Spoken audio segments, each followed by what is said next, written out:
in a woman's eyes. Feel the touch of a precious child in your mother's love. It's funny how it's the little things in life. It's a Hokie IPA. Drive or the price tag on your clothes. There's no dollar sign on a piece of mind. This I've come to know. So if you agree, have a drink with me. Raise your glasses for a toast to a little bit of chicken fried and cold beer on a Friday night. A pair of jeans that fit just right. It's bottling time.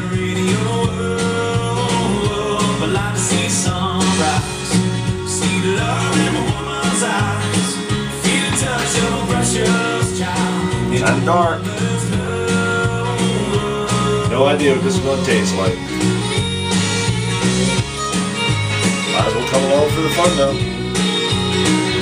One of the problems I've always had with bottling was you get down towards the end, I've always got to tilt the bucket forward to try and get the last couple things out of it, or last that much really out of the bottom of the bucket, because this valve sits up so close to the up here. It's up there, right there.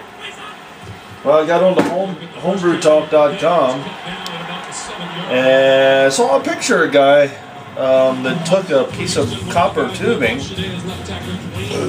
and he basically made a siphon out of it for his bottling bucket. So I'm going to take my old bottling wand that I don't use anymore. This is the manual. This is the two that go together for my, my siphon pump. But this one here, what I'm going to actually do is I'm going to cut this so that it basically, I had this bung, so this bung, there's, if you can, I took the valve out, so the valve's going to go in the bucket. That bung fits actually quite nice and snugly right in there, and that fits in there. So what I'm going to end up doing is I'm going to cut probably that much of that, shove that into here, that way this goes to the bottom of the bucket, and I'll probably cut a little bit of just a little bit off the corner here. See if this, how close off to the bottom of the bucket this will be. That'll work. So I'd have to cut a little bit more off of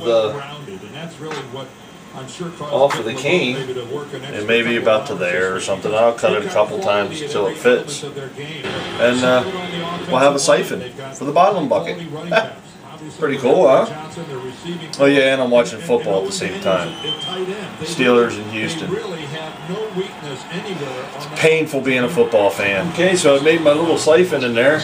Not sure if you can see. Help me out there, auto siphon. I just set that in there for a test fit. Okay, so there's the spigot. There's the nut, of course, it goes on. Two washers are in the wash over here. Okay, so now what I did was I took that piece of the old siphon and I cut it down and I put it through the bung. Now, voila. Alrighty, siphon. Now if you take a look, what I did was on the bottom of that, I angled it. That way, this can actually set flush on the bottom of the bucket, and it's not going to stop the siphon because it'll still pull from here the same amount. So that'll keep it rigid. Plus there's a little bit of adjustment here with the bung, so I can just kind of tilt it up a little bit if I need to. But that can hit the bottom of the bucket and give you something flat. You can imagine this deck of cards. It'd be in the bottom of the bucket, and the siphon's sitting there, and you see it leave space, so it should be able to drain it the whole way. See if it works. Pretty ingenious, I think. All right, finally all my bottles are washed. I pulled the sample out. I've got my, there you go, priming sugar in there. And I pour my priming sugar water combination in the bucket first and then go on top of it. That allows it to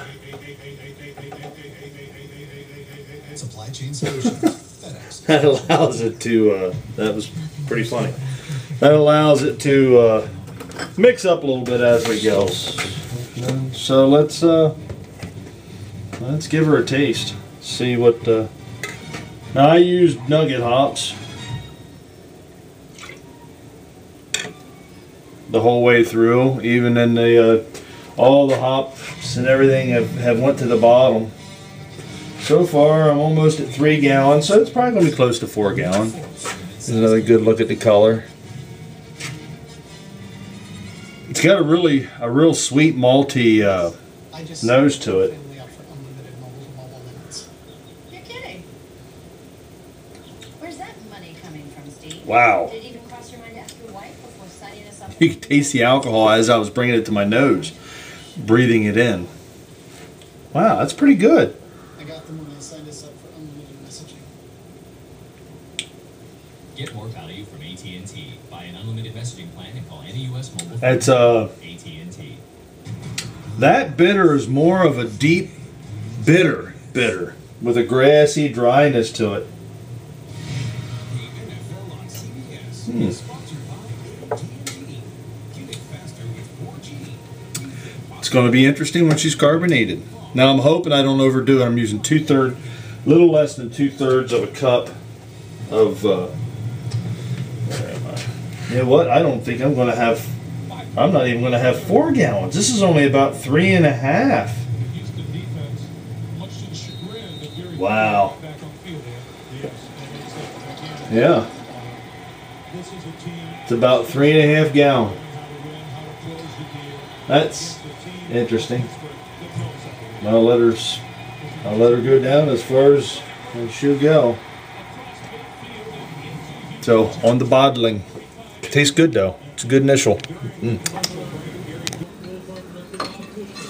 we go. And the first bottle. Wow, that fills up quick.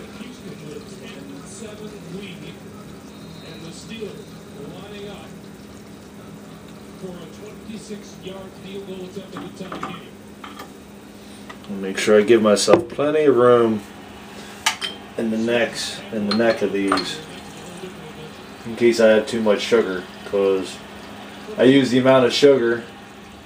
There we go. Tied it up. 10-10. Because you know, and I don't really know that this is going to make a difference or not. But it seems I only had probably 3.5 to 3 3/4 gallons of beer here. I used 2/3. Well, actually, I went a little less than 2/3. I might have just a little bit too much sugar, so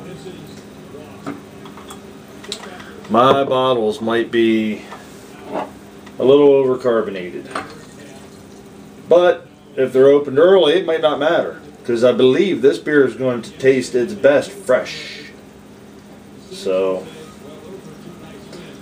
that's what I'm hoping for anyway. So far, oops, let me move you up here. So far, the little siphon thing in the bottom of this bucket seems to be working well. I got a good flow coming out of it.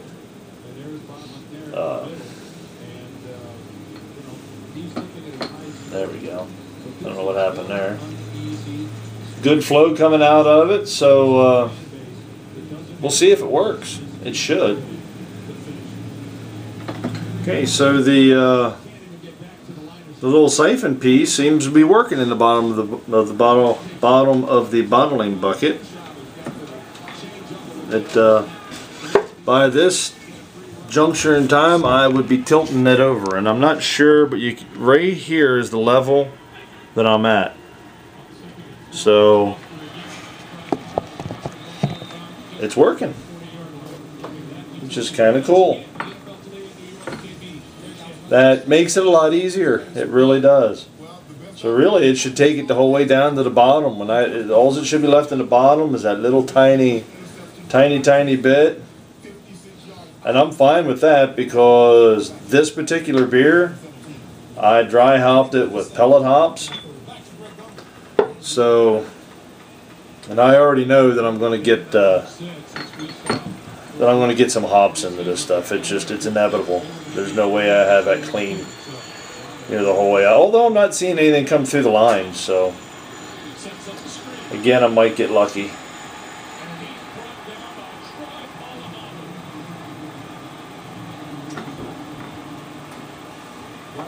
But I will tell you this. This is a nice beer, Hokie homebrew. My friend, well done with this challenge. I'm not exactly sure if I'd ever made this beer, without your challenge.